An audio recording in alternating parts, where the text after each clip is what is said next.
اعوذ باللہ من الشیطان الرجیم بسم اللہ الرحمن الرحیم اللہم صلی علی محمد وآل محمد وعجل فرجہم۔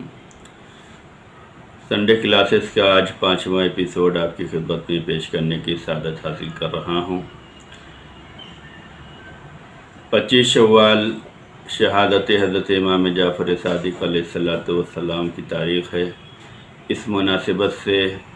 اس درس کا عنوان جو ہے امام کی ذات گرامی ہوگی۔ امام جعفر صادق علیہ السلام کی ولادت باسعادت جو ہے 17 ربیع الاول کو ہوئی، اور آپ کی شہادت ایک قول کے مطابق 15 شوال اور دوسرے قول کے مطابق 25 شوال ہے۔ آپ کی قبر اطہر جو ہے جنت البقیع میں ہے، جو آج بھی اپنی غربت کا پتہ دیتی ہے، اور دائرین امام، محبان البیت، عزاداران امام وہاں پر جا کر اس امتحان کو اور اس مصیبت کو اپنی آنکھوں سے دیکھتا ہے۔ اللہ کی بارگاہ میں دعا ہے کہ پروردگار وہ دن جلد سے جلد آئے کہ جب یہاں پر مزارات مقدسہ کو تعمیر کیا جائے اور روضات مقدسہ کو ہم اپنی آنکھوں سے دیکھ سکیں۔ آمین یا رب العالمین۔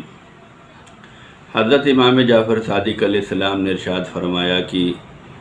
میرے شیعوں کو میرا سلام پہنچا دو اور یہ کہہ دو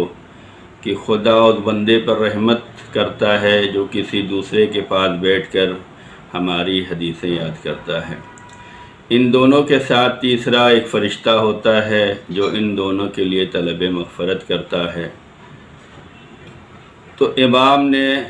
اپنے شیعوں کو سلام کہلایا ہے۔ سلام جو ہے سنت ہے، اس کا جواب دینا واجب ہے۔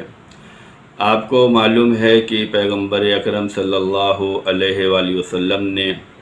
جابر عبداللہ انصاری سے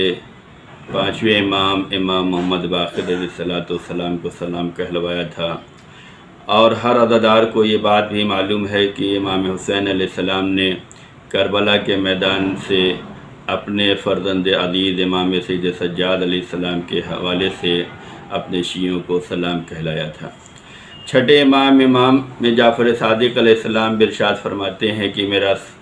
سلام شیعوں تک پہنچا دو اور یہ کہہ دو کہ خدا اس بندے پہ رحمت کرتا ہے جو کسی دوسرے کے پاس بیٹھ کر ہماری حدیثیں یاد کرتا ہے، اور ان دونوں کے ساتھ تیسرا ایک فرشتہ ہوتا ہے جو ان دونوں کے لیے طلب مغفرت کرتا ہے۔ عزیزان گرامی، شہادت کے عنوان سے ہم سب جو ہے امام کی حدیث سنیں، اور اس کے بارے میں ہمیں غور و فکر کرنا چاہیے، اور یہ کوشش کرنی چاہیے کہ ہم امام کے ان اقوال پر عمل کریں، اور یہی تعلیمات اہل بیت ہے جس پہ ہم عمل کر کے اپنی زندگی کو سنوار سکتے ہیں، دنیا اور آخرت کی سعادت کو نصیب کر سکتے ہیں۔ امام جعفر صادق علیہ السلام کے اقوال میں یہ قول بھی ملتا ہے کہ امام نے فرمایا جو برادر مومن کو برا کام کرتے ہوئے دیکھے اور قدرت رکھتے ہوئے بھی اس کو نہ روکے تو اس بندے نے اپنے اس برادر مومن کے ساتھ خیانت کی ہے۔ مومنین کا مومنین پر ایک حق ہوتا ہے، اس حق کو جو ہے امام نے بیان فرمایا ہے۔ ان میں سے ایک حق یہ ہے کہ اگر ہم اپنے کسی برادر مومن کو برا کام کرتے ہوئے دیکھ رہے ہیں اور ہماری قدرت ہے کہ ہم اسے سمجھا سکتے ہیں، تو ہمیں چاہیے کہ ہم اس کو اس برے کاموں سے روکیں اور اسے سمجھائیں، اور اگر ہم جانتے ہوئے اس کو برے کاموں سے نہیں روکیں گے تو امام فرماتے ہیں کہ ہم نے اس برادر مومن کے ساتھ خیانت کی ہے۔ اگر مومنین ایک دوسرے کا خیال نہ کریں اور ایک دوسرے کو برے کاموں سے نہ روکیں، جبکہ طاقت بھی ہے، قدرت بھی ہے، موقع بھی ہے، محل بھی ہے، اگر ایسا نہیں کیا جاتا تو امام فرماتے ہیں کہ یہ بندہ اپنے برادر مومن کے ساتھ خیانت کر رہا ہے۔ خیانت کی بات آئی ہے تو آپ کی خدمت میں پیش کرنا چاہتا ہوں کہ امانت داری کے مقابل میں جو چیز استعمال ہوتی ہے اسے خیانت کہا جاتا ہے۔ امانت اور خیانت یہ دو چیزیں ہمارے سمجھنے کی ہے، اور ہمیں ان دونوں کو سمجھنا چاہیے کہ امانت داری اسلام میں بہت اہم بنیاد رکھتی ہے۔ اس امانت داری کا اسلام نے اتنا پاس و لحاظ رکھا ہے کہ اس کے بارے میں یہ فرمایا، حدیث معصومین علیہ السلام میں آیا ہے کہ کچھ چیزیں وہ ہیں جس میں مذہب و ملت نہیں دیکھی جاتی۔ ان میں سے ایک چیز یہ ہے کہ والدین کا خیال رکھنا، اس میں مذہب و ملت نہیں دیکھنا ہے۔ پڑوسیوں کا خیال رکھنا ہے، اس میں مذہب و ملت نہیں دیکھنا ہے۔ امانت داری کا تمہیں خیال رکھنا ہے، اس میں مذہب و ملت نہیں دیکھنا ہے۔ بحیثیت مسلمان ہمیں ان تین چیزوں کو جو ہے بہترین طریقے سے ادا کرنا ہے۔ اگر ہم حقیقی مسلمان ہیں، سچے مسلمان ہیں، پکے مسلمان ہیں، تو اسلام یہ چاہتا ہے کہ تم اپنے والدین کا خیال رکھو۔ اسلام یہ چاہتا ہے کہ بحیثیت مسلمان تم اپنے پڑوسیوں کا خیال رکھو۔ اسلام یہ چاہتا ہے کہ بحیثیت مسلمان تم امانت داری سے کام لو۔ امانت داری اتنی اہم ہے کہ پیغمبر اکرم صلی اللہ علیہ وآلہ وسلم جب مکے سے مدینہ ہجرت فرما رہے تھے تو پیغمبر نے اپنے بستر پر مولا کائنات حضرت علی بن ابی طالب علیہ السلام کو سلایا تھا، اور ہر عزادار، ہر محبان بیت، ہر عاشق علی جانتا ہے کہ علی شب ہجرت رسول کے بستر پہ سوئے تو یہ شب وہ تھی کہ جس میں کفار و منافقین اپنے ہاتھوں میں تلوار لیے ہوئے تھے اور اس فکر میں تھے کہ ہم نبی کو شہید کر دیں گے۔ اتنے سخت ماحول میں کہ جب تلواریں تنی ہو، دشمن آمادہ ہو، ایسے موقع پر رسول نے اپنے بستر پر مولا کائنات کو سلایا۔ رسول اللہ نے مولا کائنات کو ایک شب کے لیے جو اپنے بستر پر شب ہجرت سلایا ہے، وہ فقط اس لیے تھا کہ حکم خدا بھی تھا اور رسول کے پاس کفار اور منافقین اور مشرکین کی امانتیں تھیں۔ رسول اللہ نے اپنے بھائی مولا کائنات سے فرمایا کہ اے علی، تم آج ہمارے بستر پہ سو جاؤ اور کل صبح ان امانتوں کو جو ہمارے پاس ان کفار و مشرکین نے رکھی ہے اس کو واپس کر کے مدینے آ جانا۔ یعنی کہ اسلام کے مبلغ اور اسلام کی رہنما حضرت رسول خدا صلی اللہ علیہ وآلہ وسلم نے فرمایا کہ ہماری نگاہ میں امانت اتنی اہم ہوتی ہے کہ اگر اس کے لیے اپنے بھائی کو، اپنے جانشین کو دشمنوں کے نرغے میں چھوڑنا پڑے تو ہم امانت میں اس وقت بھی خیانت نہیں کرتے۔ لہذا بحیثیت مسلمان ہم سب کی ذمہ داری ہے کہ ہم امانت داری سے کام لیں۔ حدیث میں آیا ہے کہ جو امانت داری کرتا ہے، روزی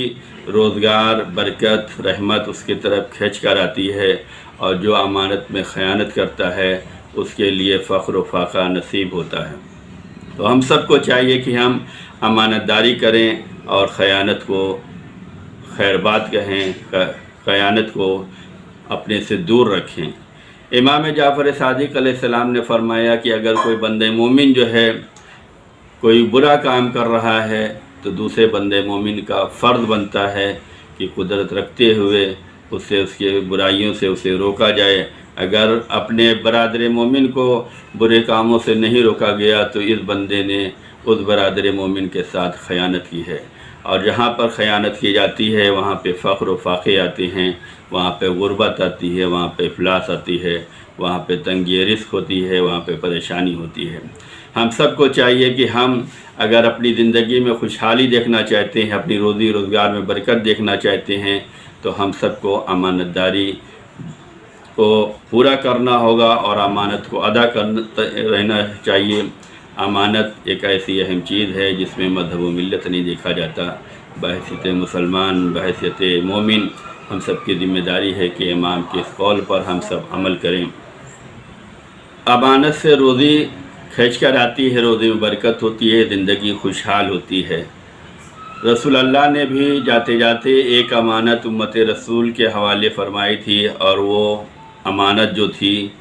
اعلان ولایت امیر المومنین علی بن ابی طالب علیہ السلام تھی۔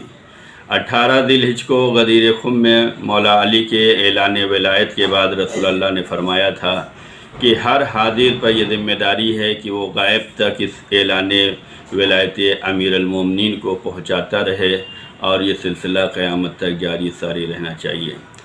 آج دوسرے مسلمان اگر اس امانت میں خیانت کر رہے ہیں کہ علی کے ولایت کا اقرار نہیں کر رہے ہیں اور علی کو خلیفہ بلا فصل نہیں مان رہے ہیں، تو وہ امانت داری میں خیانت کر رہے ہیں۔ ہم سب بحیثیت مسلمان یہ ذمہ داری ہے کہ ہم ولایت علی کا اقرار بھی کریں، ولایت علی کو قبول بھی کریں، اور ولایت علی کا جو ہے اعلان بھی کریں، اور رسول اللہ نے جو امانت غدیر خم میں امت رسول کے حوالے کی تھی اس امانت کو ہم پہنچاتے رہیں۔ یہی وجہ ہے کہ ہر شیعہ نہض کرار حل عاشق علی جو ہے اس امانت کو ادا کر رہا ہے، اور علی کی ولایت کا اعلان بھی کرتا ہے اور اقرار بھی کرتا ہے، اور ہماری مسجدوں سے اشہد ان امیر المومنین کی آواز پوری کائنات میں لوگوں کو بیدار کر رہی ہے کہ ہم ہی وہ قوم ہیں جو رسول کی امانت کو لوگوں تک پہنچا رہے ہیں، اور یہ سلسلہ جاری و ساری ہے۔ ہم ہی وہ قوم ہے جو آواز اذان کے ذریعے سے، اعلان اذان کے ذریعے سے امانت رسول کو پہنچا رہے ہیں، اور ہم اپنی اذان میں جو غدیر سے ہمیں ملی ہے، جو رسول کے زمانے سے ملی ہے، جو رسول کے جانثار صحابہ نے تعلیم فرمائی ہے، اشہد ان امیر المومنین علی ولی اللہ کا اعلان اپنی اذانوں میں کر کے امت مسلمہ کو بیدار کر رہے ہیں کہ غدیر میں کیا ہوا اعلان رسول لوگوں تک پہنچا بھی رہے ہیں، اور جو امانت رسول اللہ نے ہم سب کو دی تھی وہ امانت ہم ادا بھی کر رہے ہیں۔ پروردگار ہر ولایت علی کا اقرار کرنے والے اور ولایت علی پر عمل کرنے والے کی زندگی کو کامیابی دے، ان کی زندگی میں خوشحالی دے، ان کی روزی روزگار میں برکت دے، اور ہم سب کے دلوں میں محبت اہل بیت رہے، اور ہر بندہ مومن کے ساتھ ہم حسن اخلاق کے ساتھ پیش آ سکیں۔ خدا ہم سب کو توفیق دے۔ حضرت امام جعفر صادق علیہ السلام ارشاد فرماتے ہیں کہ برادر مومن کی حاجت روائی کے لیے جانے والا بندہ ایسا ہے جیسے صفا مروہ کے درمیان صحیح کرنے والا ہے، اور برادر مومن کی حاجت کو پوری کرنے والا بندہ ایسا ہے جیسے جنگ بدر اور احد میں راہ خدا کے لیے اپنے خون میں لتھڑنے والے کی طرح ہے۔ یعنی کہ اگر ہم کسی بندے مومن کی حاجت روائی کر رہے ہیں، کسی بندے مومن کی مدد کر رہے ہیں، کسی بندے مومن کی خواہش کو پوری کر رہے ہیں، اس کی حاجت کو پوری کر رہے ہیں، تو اس راہ میں جانے کا بھی ثواب ہے، اور اس کی حاجت روائی کرنے کا ثواب یہ ہے کہ جنگ بدر و احد کے شہیدوں جیسا ہمیں ثواب ملنے والا ہے، اور صفا مروہ کے درمیان سعی کا ثواب ملنے والا ہے۔ تو ہم سب کو کوشش کرنی چاہیے کہ ہم سب تعلیمات اہل بیت پر عمل کر سکیں، اس لیے کہ انہی کی تعلیمات سے سعادت مل سکتی ہے، دنیا اور آخرت مل سکتی ہے۔ خدا ہم سب کو امام کی تعلیمات پہ عمل کرنے کی توفیق عنایت فرمائے۔ بسم اللہ الرحمن الرحیم، ان اللہ و ملائکتہ یصلون علی النبی یا ایھا الذین آمنوا صلوا علیہ وسلموا تسلیما، اللہم صل علی محمد و آل محمد وعجل فرجہم۔